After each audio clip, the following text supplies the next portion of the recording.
From the 7th of August 2025, the Australian Department of Home Affairs is making important changes to the English language test requirements for visa applicants. If you're planning to apply for a student, temporary graduate, or skilled visa, these updates could affect how you prepare. We've broken down the changes into simple terms so you can understand what's new, who's affected, and what steps you should take. Good news.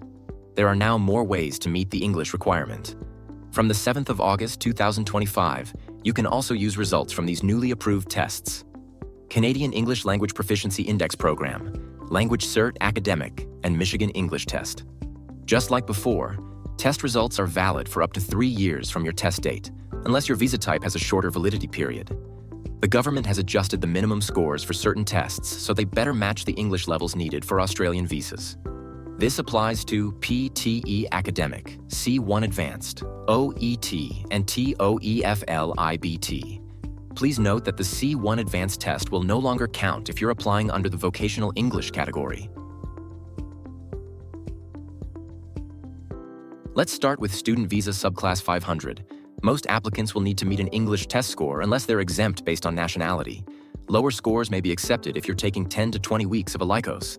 And lastly, if you took your test before 7th August 2025, it may still be valid if it's within the allowed time frame. Next is the Temporary Graduate Visa Subclass 485. In this visa, higher scores will be needed if your test is taken on or after 7 August 2025. However, if you took the test between 7th August 2024 and 6 August 2025, the old score requirements will still apply. Some nationalities are exempt from English testing if you have a valid passport from these countries. Different visas require different English levels.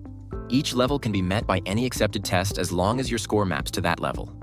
If you sat your English test before 7th August 2025, you may still use it for your visa application, provided it was taken within the last 36 months, or shorter if your visa rules require it. It meets the old score requirements. It's from one of the previously accepted test providers. Here are the quick tips for meeting the new English test rules. First is to check your test validity.